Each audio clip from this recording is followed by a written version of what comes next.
अस्सलाम वालेकुम जी फ्रेंड्स। आज का जो हमारा टॉपिक है वो है सेंट्रल फोर्स। क्लासिकल मैकेनिक्स का ये हमारा का टॉपिक है सेंट्रल फोर्स। ओके, तो आज स्टार्ट करते हैं। बिस्मिल्लाहिर्रहमानिर्रहीम सल्लल्लाहु अला मुहम्मद सल्लल्लाहु अलैहि व आलिहि वसल्लम। सबसे पहले देखें कि इसकी डेफिनेशन क्या है। A central force is a force whose line of action passes through a single point or center and whose magnitude depends only on distance from the center is called central force। यानी कि एक ऐसी force जो कि किसी object के centre में से गुजर रही हो उसको हम सेंट्रल फोर्स कहते हैं। या फिर एक ऐसी फोर्स जो किसी ऑब्जेक्ट के किसी बॉडी के सेंटर पॉइंट से तो ना गुजर रही हो, लेकिन उस ऑब्जेक्ट के किसी एक फिक्स पॉइंट से गुजर रही हो, उसको भी हम सेंट्रल फोर्स का नाम देते हैं। मिसाल के तौर पर ये हमारे पास ऑब्जेक्ट है, इसका सेंटर ये है। अगर इसमें से कोई फोर्स गुजर रही है तो उसको कहेंगे हम ये सेंट्रल फोर्स है। या फिर हम ये कह सकते हैं एक ये ऑब्जेक्ट है, ये सेंट्रल पॉइंट है, लेकिन ये हमारे पास फिक्स्ड पॉइंट है। इस ऑब्जेक्ट का ये फिक्स पॉइंट है। अगर इसमें से कोई फोर्स लाइन गुजरेगी तो उसको भी हम सेंट्रल फोर्स का नाम देंगे। मिसाल के तौर पर इसकी हम ले लेते हैं, ये हमारे पास सर्कल है, ये हमारे पास ऑब्जेक्ट है जो कि एम है। ओके, ये ऑब्जेक्ट ये घूम रहा है, इस ऐसे रोटेट कर रहा है। अब इसका यहाँ तक जो आर डिस्टेंस आर है, इस ये हमारे पास एम मैस है, ये पी के है। अब यहाँ जो हमारे पास फोर्स होगी वो फोर्स इस सेंटर में से भी सेंट्रल पॉइंट्स में से गुजरेगी, और जो ये लाइन है इसमें से भी होगी। यानी कि एक ऐसी फोर्स जो कि सेंट्रल पॉइंट से गुजर रही हो। और सेंट्रल पॉइंट से गुजरने के लिए कैसे गुजरेगी, अगर वो फोर्स इस स्ट्रिंग के अलोंग है, इस रेडियस से अलोंग है, तभी वो सेंट्रल फोर्स कहलाएगी। यानी कि एक हमारे पास जो हमारे पास होती है ना, वो स्ट्रिंग के साथ एक एक एंड पर अगर हम किसी छोटे ऑब्जेक्ट को बांध दे या गेंद को बॉल को, तो उसको हम घुमाएं, तो फिर क्या होता है कि जो हम फोर्स लगा रहे हैं अपने हैंड से वो स्ट्रिंग को लगा रहे हैं, जो स्ट्रिंग होती है वो सेंट्रल पॉइंट से गुजर रही होती है। ये वही एग्जाम्पल है। ओके, यहाँ जो हमारे पास होगी ना सेंट्रल फोर्स, वो होगी F R is equal to small F R A unit vector दिया। इधर आप ए कह लें इसको, या फिर इसको आप आर कह लें, वो आप लोगों की मर्जी। यूनिट वेक्टर होता है, और यूनिट वेक्टर किस होता है, वेक्टर ओवर मैग्नीट्यूड। इस तरह लिख ले इसको, या फिर इसको आप इस तरह लिख ले, एक ही बात है। अब जो मेरे बाबा ये सेंट्रल फोर्स है, ये क्या हो सकती है, ये अट्रैक्टिव भी हो सकती है और रिपल्सिव भी हो सकती है। मिसाल के तौर पर अच्छा, motion under the centre force में ये होता है कि ये सेंटर है, ओके, या दोनों ये अट्रैक्शन कर सकते हैं, या फिर ये दोनों क्या कर सकते हैं, रिपल्सिव कर सकते हैं। ओके, ये दोनों हो सकते हैं, इनमें से कोई भी एक। अच्छा, अगर हम एग्जाम्पल लें कि जो सेंट्रल फोर्स की एग्जाम्पल कौन कौन सी हैं, कि जो हमारे पास जिसको आप फॉलो कर रहे हैं, इसकी एग्जांपल में आ जाती है कि जो प्लैनेट्स करते हैं, planets that revolve around the sun.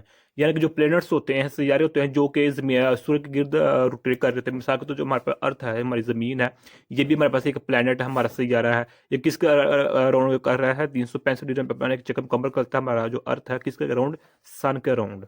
Okay, तो ये भी एग्जाम्पल किसकी है, सेंट्रल फोर्स की है। तो इसी तरह जो हमारे नेचुरल सैटेलाइट्स होते हैं that are revolving across the earth, यानी कि जो हमारी ज़मीन के इर्द गिर्द जो नेचुरल सैटेलाइट्स होते हैं उनकी जो रिवॉल्विंग होती है वो भी सेंट्रल फोर्स के अकॉर्डिंग ही होती है। इस तरह जो हमारे two O charge particles in terms of movement against, यानी कि जो हमारे पास Q1 एंड Q2 होते हैं, इनकी भी जो हमारे पास फोर्स अट्रैक्शन फोर्स या अट्रैक्टिव फोर्स वो भी सेंट्रल फोर्स के अकॉर्डिंग ही होती है। ओके, इसी तरह जो harmonic oscillator motion harmonic oscillator में जो मोशन होती है वो भी इसी के अलॉन्ग होती है। अच्छा, अब हम बात करेंगे कि सेंट्रल फोर्स की जो टाइप्स हैं वो कितनी है। इसकी दो टाइप्स हैं। एक होती है वो हमको कहते हैं बाउंड मोशन, यानी कि ऐसी मोशन जो कि सेंट्रल फोर्स के अकॉर्डिंग हो, और दूसरे को कहते हैं हम unbound unbound motion. Bound motion तो सिंपल है, यानी कि बाउंड मोशन में क्या होता है कि जो डिस्टेंस होता है between two bodies two objects, वो सिमिलर वैल्यू होती है उसकी, किसकी, डिस्टेंस की।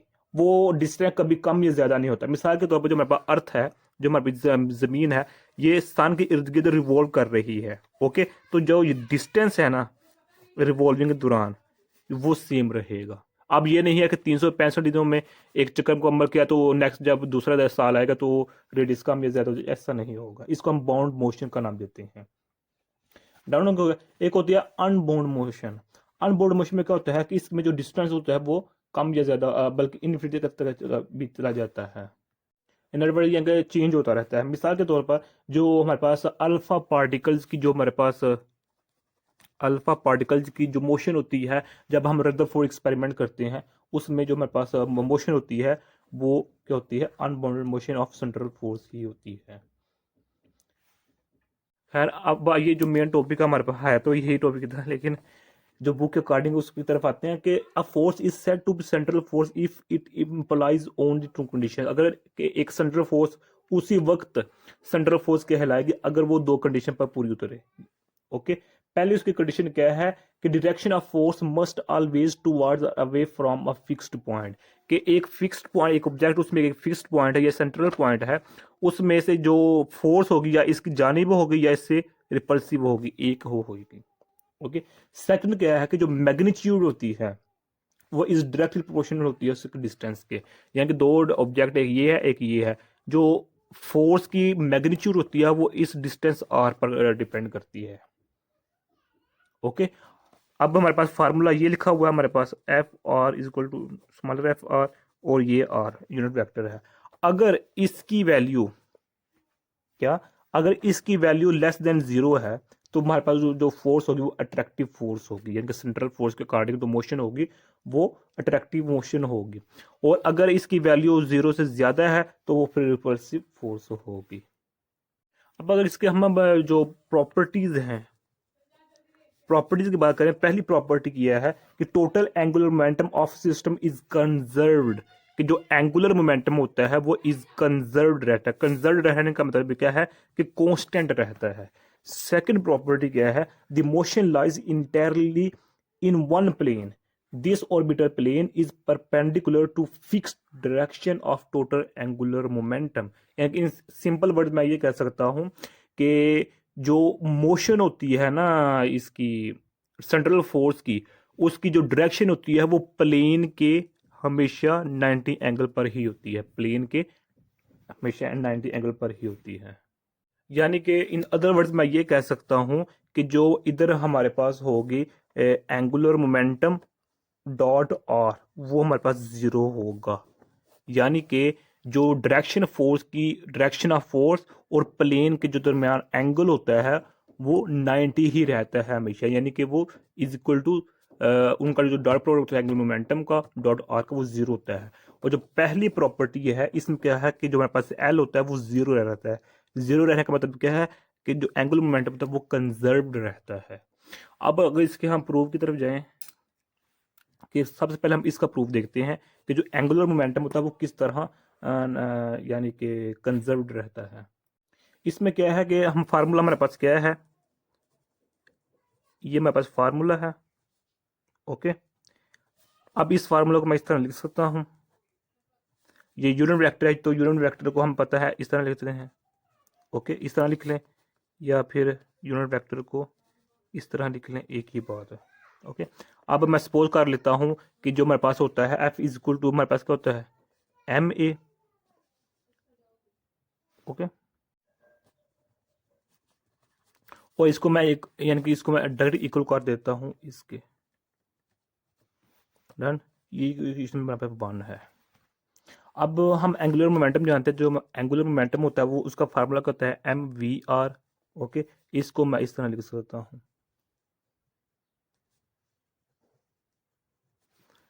डन हो गया। ये वेलोसिटी है तो मैं जो पोजीशन वेक्टर है उसको डॉट डाल दिया तो मेरे पास ये वेलोसिटी बन गई, ये वैसे का वैसे आ गया। तो अगर इसका मैं derivative with respect to time के लिहाज से अगर मैं डेरिवेटिव लूँ तो D L over D T is equal to, हमारे पास ये फर्स्ट टर्म है ये सेकंड टर्म है, यानी कि जो मेरे पास ये है ये फर्स्ट टर्म है और ये मेरे पास सेकंड टर्म है। तो हम जानते हैं फर्स्ट टर्म का डेरिवेटिव तो सेकंड टर्म एज एज फिर प्लस होगा। तो ये जब हम प्रोडक्ट रूल करेंगे, जब प्रोडक्ट रूल अप्लाई करेंगे तो मेरे पास ये वैल्यू आ जाएगी। पहली टर्म का derivative, second it is as plus, second it is as sorry first is as second का डेरिवेटिव। अब इसके ऊपर डॉट आ जाएगा क्योंकि हमने इसका डेरिवेटिव लिया है। अब हम क्या करेंगे कि जो हमारे पास ये देखें ये किसकी इक्वल है, ये इसकी इक्वल है, तो अब हम इसकी वैल्यू पुट कर देंगे इधर एफ और आर डॉट आर। ओके, अब ये ज़ीरो हो जाएगा, इस ज़ीरो इक्वल टू ज़ीरो हो जाएगा। अब ये ज़ीरो क्यों होगा? क्योंकि हम जानते हैं कि जब भी किसी सिमिलर का हम लेते हैं क्रॉस तो उसका ये ज़ीरो आता है। हाँ, वो किस तरह कि आर, ये हमारे पास क्या है, यू, इधर भी डॉट है इधर भी डॉट है। ओके, तो इसको जब हम करेंगे सोल्व तो हमारे पास R R sine theta. Okay, तो टू वेक्टर जब सिमिलर केस में होते हैं, पैरेलल में होते हैं, तो हमारे पास उधर क्या होता है, आर आर एंगल जो हमारे पास थीटा जीरो की इक्वल होता है, क्योंकि पैरेलल है एक दूसरे के।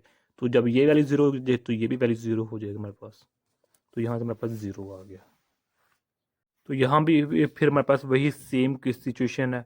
ये भी आर जीरो की इक्वल, जब ये जीरो की इक्वल होता है तो ये भी हमारे पास जीरो की इक्वल हो जाएगा। तो हमारे पास D L over D T equal हो जाएगा इसके। तो हमारे पास डी एल है, तो D L over D T equal to zero आ गया। ओके, तो ये इधर आकर ये भी टर्म जीरो हो जाएगी। तो अगर इसका हम इंटीग्रेट लें इधर तो ये एल तो इक्वल टू जीरो, लो ये हमारे पास एंगुलर मोमेंटम होगा इक्वल टू जीरो है। जीरो का मतलब क्या है, ये कंजर्व्ड है। ओके, अब हम सेकंड प्रूफ की तरफ चलते हैं। सेकंड प्रूफ हमारे पास क्या है कि जो हमारे पास डायरेक्शन होती है सेंटर फोर्स की, वो प्लेन की हमेशा क्या होती है, परपेंडिकुलर होती है। तो उसकी तरफ चलते हैं।